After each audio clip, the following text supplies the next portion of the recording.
Hey, and welcome to the Stories Unveiled podcast, where we talk about the purpose in every story and how to live in freedom from your past.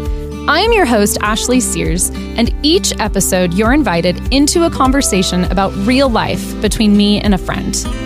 I believe if an issue is addressed in the Bible, then it's important to create a safe and supportive space to discuss it. While some of these conversations are not easy, I do believe they are worth it. If you like what you hear, please visit our ministry at storiesunveiledconference.com. Thank you for joining today. This episode is brought to you in part by Pure Desire Ministries.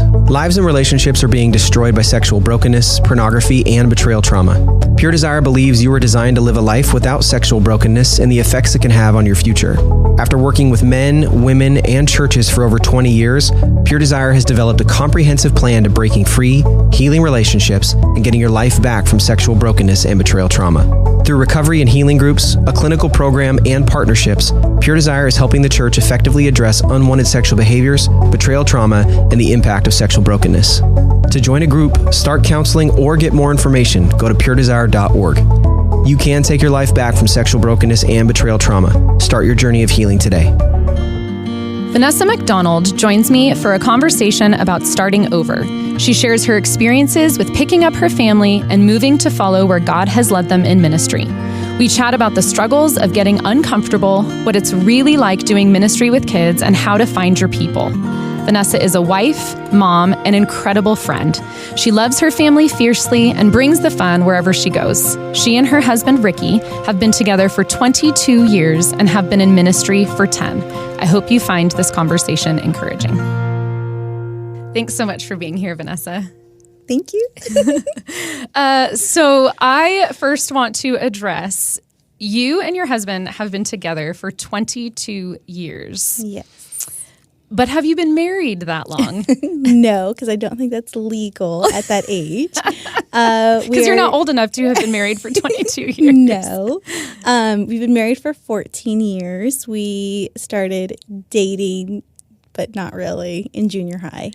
Like junior high. You've Yes. been with your husband essentially since like middle school. Yes. And no breakups. There was one really short stint where I said, I think I'm putting you before the Lord, so we should take a break. And that lasted maybe 12 hours. And then, yeah.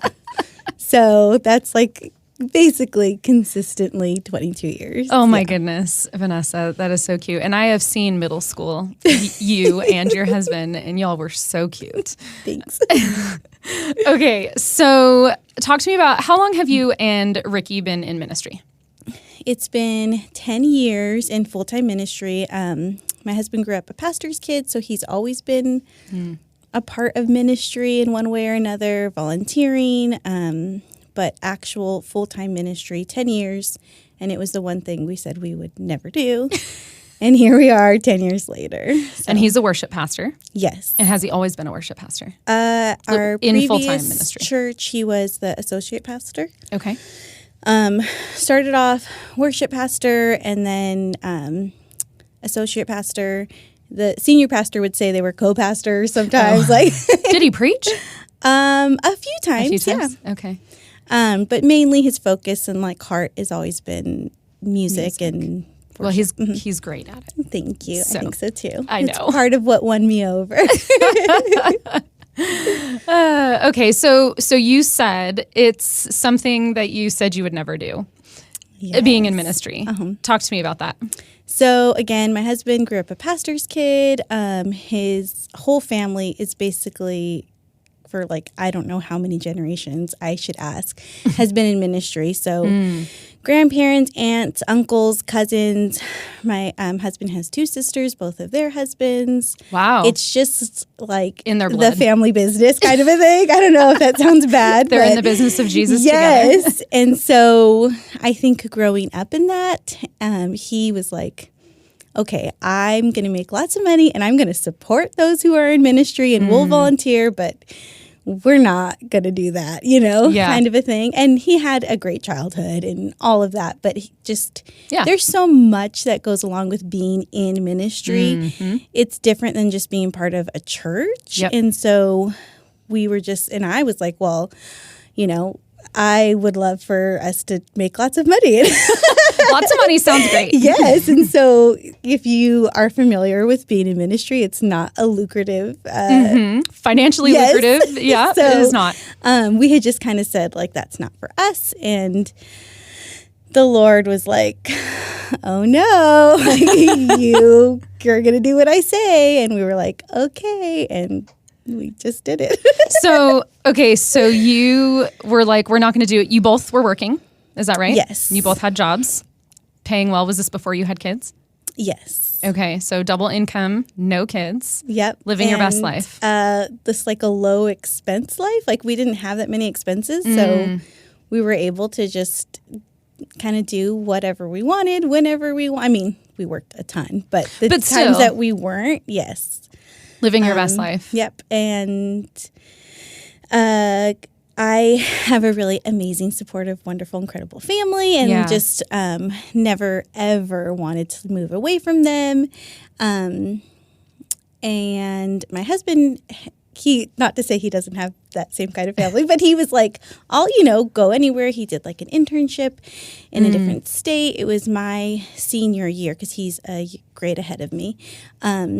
He went off for his, the year after high school. Okay. So you were a senior and he had Yes. graduated and he went off. Yes. Okay. Just for like a short-term internship. And while he was there, he ended up loving it and thought, I should buy a house here. And I'm going to try and convince Vanessa to like go to school here. And like presented me with colleges and was like, Oh, yeah.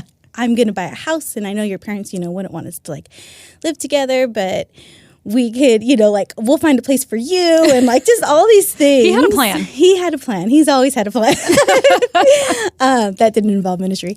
And I was like, looked at him like he was absolutely crazy. Yeah. I said, no way, you are welcome to like do that. But like, I'm not going with you because my mom is here. Like You and I've met your parents and Yes. I think a sister or maybe two. I can't remember. But I know, I can't remember it. But y'all are very close. Yes. Your family is very close. Not, Yes. I mean, not in proximity anymore. Right. Necessarily. But yes. like before you Relationships. moved, relationship and proximity. You guys. we did absolutely every aspect of our lives was connected with them. Yeah. Church, sports, school, like everything. Your support system was like, Yes. that was a huge deal for you and for your Yes. kids as you're raising them. Yes. So, but this is like before that even. Yeah. And it was just us all being young. I was the first daughter to get married, but Ricky has been around forever. So they were kind of like, he's like their brother, Yeah. So yeah, I said, no way, Jose. Like you're welcome to. I'm not going to like hold you back. Like go for it. And he was like, no. So he straight up left some of his things there, like his bike and just like random stuff. He just left and he was like, well, I'm not going back if you're not. So he got a job and didn't go. And didn't go. then Got a job where you were living? Yes. Okay. Like back. That's like our hometown-ish place. Yeah. And then I went to school. He proposed. We got married, like living our lives. And then like 2 years, I think, after we were married, I just felt like the Lord was saying, you should like just move to Kansas City, Missouri. Yeah, I know.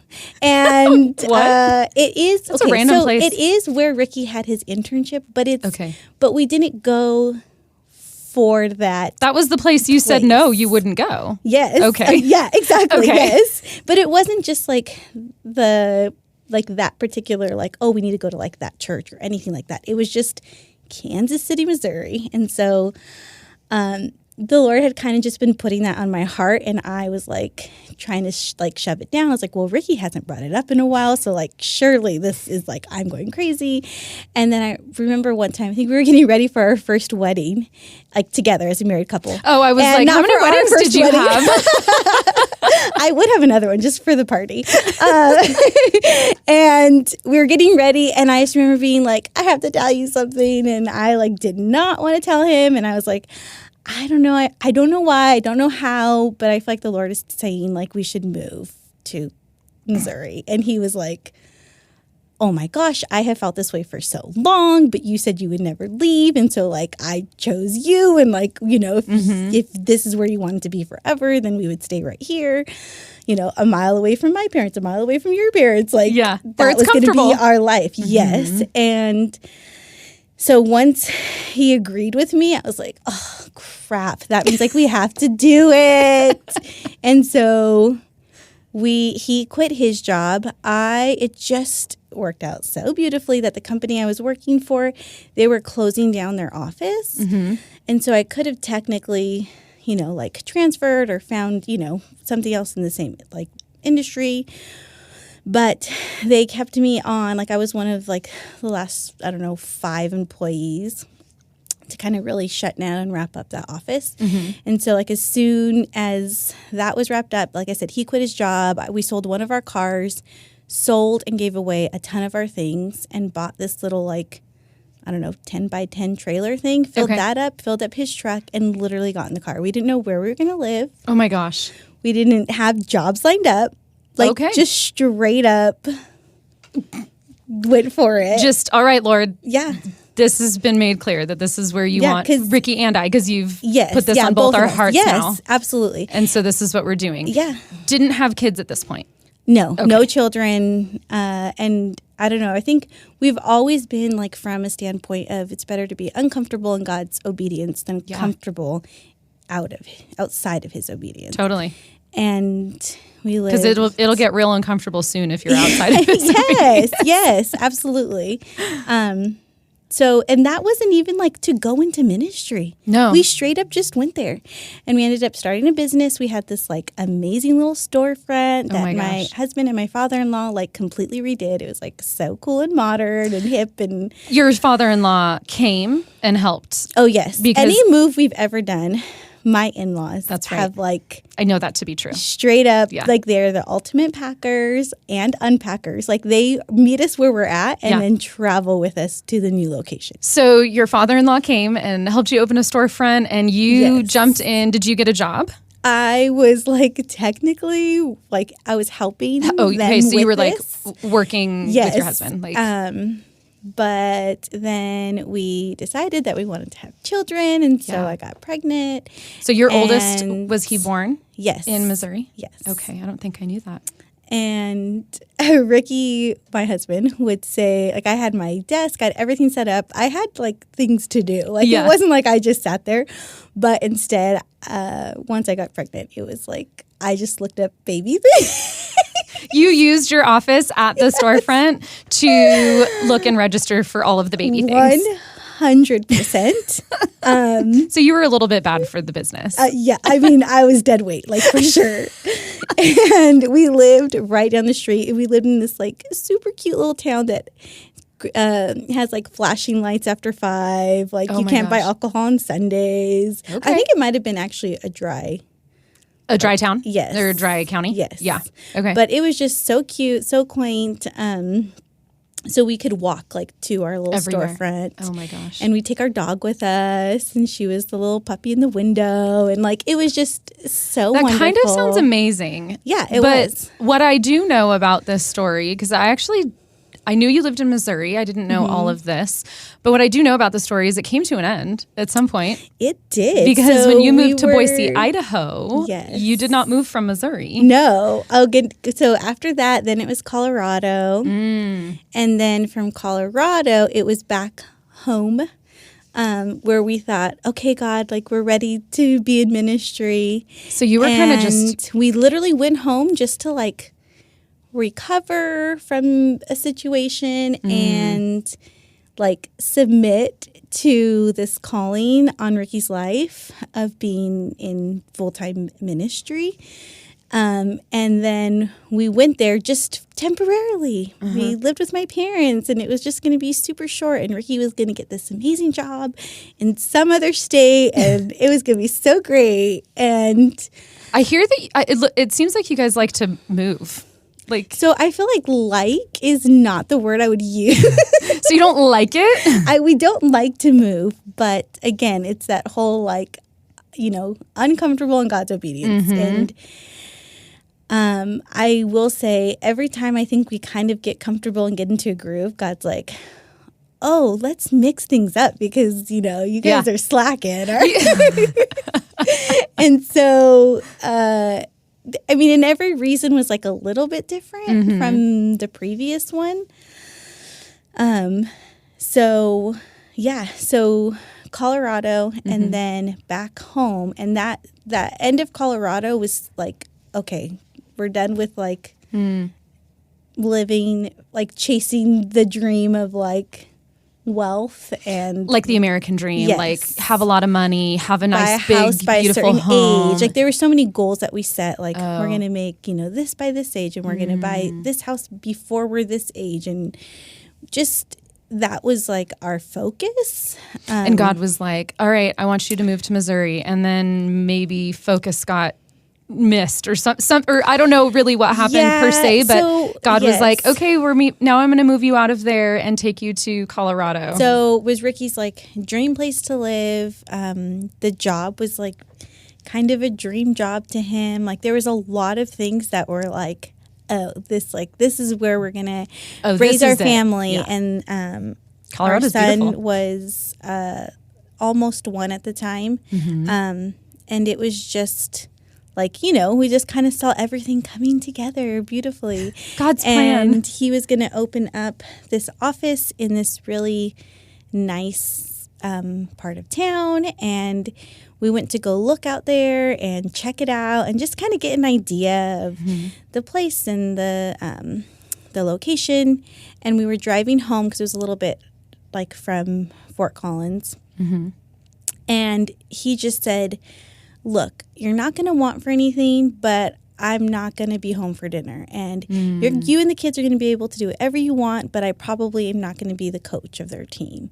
Hopefully I can make a game. And we're going to have to make a lot of sacrifices, like as far as like our family time, but we'll have all this money. And just like this dream of just like, we're going to have it, but like not have it all because somebody has to work, like that whole thing. And we were both like, as he's saying it, as we're talking about it, we were both just like so sad. Like, wait a second, what are we doing? Like, this cannot be right. Like, this is not what we want for our family. You do want to be the coach. We do want to sit down at the table and have dinner together. Like, that should be the norm, not like just once in a while. And so it just really just softened our hearts. I think our focus of being like successful according to the world was suddenly like, oh, actually, let's be like, let's build up the kingdom. Like that sounds pretty cool.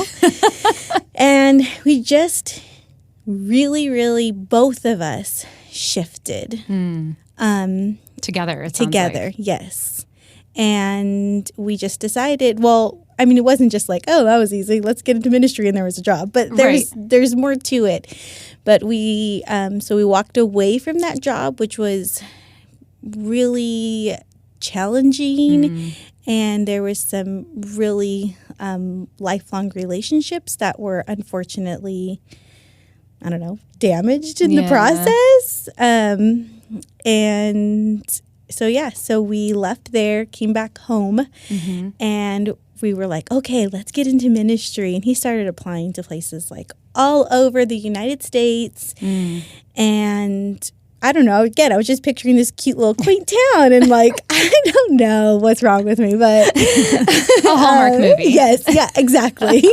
And then we just thought like, oh, for sure, it's not going to be like where we grew up. Like, God, take us somewhere else. Like, take us out of this place. We want to be living a Hallmark movie. Because we were just like, oh, we need to like dive in, and it's, we need to be like not by like our people, so that way we can create like, a new community and all these things. And then my husband did an interview for a church that he was like, I need to do an in-person interview before I like fly out to do interviews, because just to like, become familiar with this process and do it face to face. So I don't really want to go to this church, but like, let's do it. And that church apparently was like, let's interview this guy because he's here. And like, It's convenient. I don't think it's a good fit. Like there's like fundamental things that just don't seem to line up, but we'll interview him. And that day I thought my husband died because he was gone for like 8 hours. Oh my and I gosh. couldn't get a hold of him. And his phone was like, he wasn't answering because he was interviewing For 8 like hours? Yes, I think the first time was 8, the second time was like 4 hours. It was ridiculous. What? Let's just say we served 8 years there. The Lord was like, haha, to Yeah, both my the goodness. church Yes, and Ricky. And was yes. like, I'm going to place you there on purpose. Obviously such a God thing. Love that church like so much. Yes. So there for 8 years, bought a little house, like had a few more kids, just like doing life there. Really great experience. Living the life lots you of said you great- would never leave Yeah, at home. I know. Around your family, which was comfortable, though, Yes, which I was also actually said great. we wouldn't homeschool, and I did. And you did. Like all the things. I just feel like, so now I'm like, okay, whatever you want, God. Because anytime I say never, I'm like, okay, I'll never be rich. No, I was kidding. Have you ever said, I'll never drive a minivan? My husband has, and we don't. I know you don't. But I wish we did because we rented one, and they're amazing. They are. So if you're questioning between an SUV and a minivan, get the minivan. Get the minivan. I agree. It's so worth it. I agree. So So you dove in, you served well at this church for 8 years at home, surrounded by family. You built, you didn't really have to build a life or a community because Yes. you had it. They were just there. This was home. Yep. And then about a year and a half, almost 2 years ago. almost 2 years ago. You moved to Boise, Idaho. Yeah. And I'm so glad you did because I've only known you as long as you've Been planted here? your feet Yes. here in Boise, Idaho. Yeah. But now at this point, you're moving to Boise. You are leaving your families, your friends that you're kind of like settled in now at home. Yeah. And now you have 3 kids at that point, Yes. at this point. And Who have their own opinions, yeah, and relationships. their own emotions about leaving family because I mean that's a big deal. So talk to me just a little bit about moving to Boise and what that's like, and even this is kind of a bunch of questions in one, but even just like community doesn't just happen, right? Like you can't just plant your feet somewhere and be like, okay, I'm gonna let the people come. Here I am. Lord, you sent me. Now also bring the people, and I'm just gonna sit and wait for it.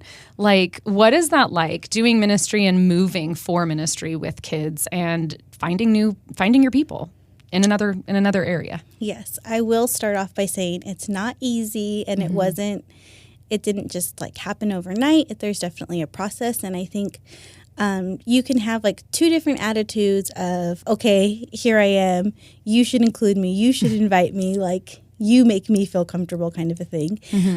But I think it's so important to put the work in, put yourself out there, sign up for everything, volunteer, say yes to invites, that even if it's like, I don't know if I'd click with this person, it's like, just do it. Yeah. Be the one to initiate things. And then just prior to moving here, both my husband and I like hyped it up. Like our attitudes, like, yes, we cried. Yes, we were sad. All of the things. But we kept focusing on the fact that this is what we thought was best for our whole family. It wasn't like, oh, daddy got a job, so we're leaving. Like the church that we left, it wasn't like we initiate. Like it was, I don't know how to say it, but basically it was, and they were so supportive. They sent us off like you left so well. beautiful. Yes, so good. We are still in like, we still have really great relationships. My husband's in California. I'm pretty sure has already or is going to see, the pastor. The pastor's wife texted me this morning, like just on something totally random. Yeah, like, you still have relationships. Yes, with not just the staff, but the people there, like totally became our family. Yeah. One of the families moved right down the street from us. I and know. we're so happy to have them here. So it was a really great, healthy transition. Yeah. But even aside from that, like we just talked it up. We're so positive about it. Kept telling our children, like, how it's great for our family and how, yes, we're moving and, like, yes, Dad got a job, but, like, we're doing this just for our family, and making it a really just good, positive thing, talking about all the things we'd be able to do if we moved here, like just spending more time together, fishing, rafting, like just doing things. And then once we got here, we did them. Yeah. Of course, it's okay to be sad and it's okay to be upset about, like, leaving your cousins and your friends. But, but we feel like this is what the Lord has for us. And so we need to be obedient in that and go for it. And so that was great. We just, like I said, we let them have their, like, emotions, but we just really, really focused on how positive and what a great experience it could be and how our attitudes could, like, affect that. And they were hyped. And so then they were pumped to come to Boise. Yes. And it's so cute to hear them because they'll, like, say little phrases of things and I'm like, oh my goodness, like, that's exactly what my husband would say. And it's just so cute to hear it. And I'm like, do you guys even know, like, what you're saying? Maybe not, but I appreciate the effort. And then once we got here, we plugged ourselves in as much as we possibly could. Like, the people at the church were probably like, do you have a home? Because we were just there. Yeah. But it was so intentional of, like, just volunteering, trying to get the kids plugged in, signing up for me for, like, all the women's events. I, like, tried a few Bible studies, found one that fit great. Like I said, just said yes to things, invited people, like, asked, hey, like, if there was people who were working at the church, you'd be like, hey, do you need help setting up for this event? Like, I could come help. And they said yes. And sometimes I think I probably was, like, in the way, but I just needed people because I was so used to having my communities, my sisters, my friends, my, just relationships that were already established. And so I came here and I just remember feeling, like, really lonely. And I was like, God, you moved us here. Like, I shouldn't feel this way. Figure it out, God. Yeah. And I just remember, like, taking showers and just being like, I'm so sad. Like, you know, like, and it wasn't. Yes, there was, like, people around me, and yes, we were doing all the things, but there's something that's different when it's, like, your people, and they're your good friends, not just, like, Sunday morning hellos, which those Sunday mornings hellos are very important. They are, but they not just all of them become deep-rooted relationships. Yes. And you don't know until you, like, try it. So, people you might not, like, suspect that you would, like, get along great with, you do, or people you thought, like, oh, for sure, like, you could look at somebody and think, like, I want to be their friend. And then you're like, oh, wait, never mind. And I'm talking just at church, like, in the community. No, in general. School, sports. That's another thing we did. We signed up our kids for like baseball. Yeah. And I was like, we just got here. Like, I'm not ready to do this. And my husband was like, nope. We're doing it. And was he the coach? Assistant coach. Yes, I'm sure. He helped because coach. he always has been. Yeah. And it was just, like, a friend was basically like, you should do this. And we're like, no. Or I said no. My husband always said yes. And we did it. And oh my goodness, like, from that are some of, like, our closest friends. Exactly. And they're believers. And it's not a Christian, like, baseball team. Yeah. And I don't know. I just think it's so important to put yourself out there, show up, like I said, initiate, say yes, all those things, because you can't expect anybody else to put the work in for you. Yeah. And I think it's important, too, that, like, it would be really easy, I think, if you moved for a job, like a ministry job in a church, to dive in solely there. Just the church. And I think that makes a lot of sense, but also has the potential to be pretty detrimental, just because then that's your world. Yes. That church becomes your world, and then you rely so heavily on just those people. And so I think it's pretty amazing that you're like, okay, well, we are going to jump in here. We're going to try and find a Bible study or children's activities or whatever. But also, like, we got involved in baseball and put our kids in school for the first time ever. You were homeschooling, but you put them in school for the first time ever. You did all of these things to promote community in all facets of life. So you could, well, one, I think, raise well-rounded kids, but, like, we can be believers who love Jesus, and our life doesn't have to be the church, because we are the church, and we can be the church in baseball, in basketball, in the neighborhood, in whatever. So I think that's really solid advice and wisdom to obviously dive into your church community. You need community that is a body of believers that, gathers to worship. But in other areas that, here you found some really amazing Christ-following, solid people at baseball. It's cool how God brings people into your life. For sure. And like I said, it's just about showing up and being willing to get out of your comfort zone. Yeah. So yeah, I'm really happy with a lot of things that we've done. I'm sure, we mess up all the time and do things wrong and whatnot, but we also stuck to the things that we hyped about moving to Boise. We did them. We played more family games. We went fishing regularly. We've floated often. Yeah, you float the Boise River. And I've lived in Boise for 11 years and have done it one time. We need to change that for sure. So, yeah, I think just following through with that has been shown our kids that it's what's best for our family. Yeah. And then you're leading by example by showing them that when God is calling us to do something, we do it. And we step out, like you said, out of our comfort zone because we'd rather be uncomfortable, but in living in his will and in his obedience, because God will bless that. And he has, it seems like, and he blesses that in the people that he puts around you and circumstances, and he provides. Absolutely. Every time. Every time. Well, I always just have one last question that I ask everybody, and you've kind of already covered it, but if you just had another piece of wisdom maybe for somebody who is potentially facing the same transition, man, I feel like God's calling me wherever, fill in the blank, whether it's just a person individually or an entire family, but they're kicking and screaming or saying, no, I would never do this or whatever. What advice or what piece of wisdom would you give them? Just definitely going back to it's better to be uncomfortable. And God just blesses it. Even just our hopes and dreams and our goals shifted. I think a misused verse in the Bible is God gives you your heart's desires. But then they stop there and they don't read the rest of it. And it's yes, but when your heart desires him, and that's if good. You are just like I said, what we were living for and our focus and our goals are so different now. And it's just to live in that fullness and richness of being successful and living a life that's according to the Lord and not for yourself or this world. All of a sudden, there's so many things that you think matter, even just material things. Yeah. And every time we moved, the first time was the hardest because you're just holding on to things.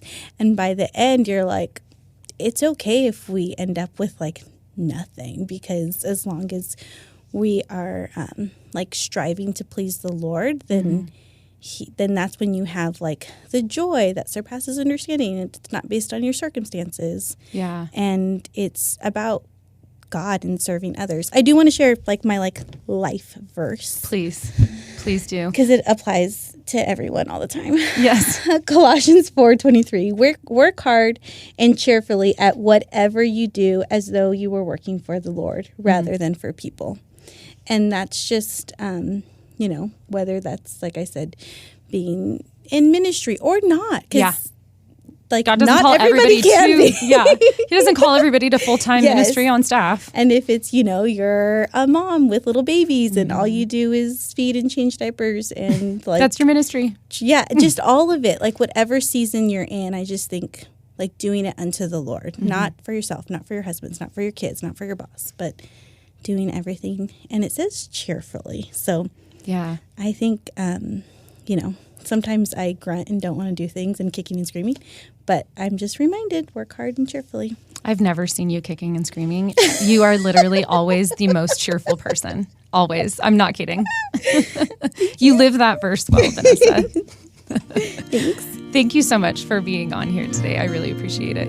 Thank you. Thank you so much for joining us for today's conversation on the Stories Unveiled podcast. We would love it if you would leave us a rating or a review. If you would like to learn more about Stories Unveiled and our events, go to storiesunveiledconference.com or follow us on Facebook or Instagram at storiesunveiled_. The Stories Unveiled podcast is created in partnership with KTSY and Barefoot Media Ministries. For more encouragement and other podcasts, visit ktsy.org. Have an incredible day and go live unveiled.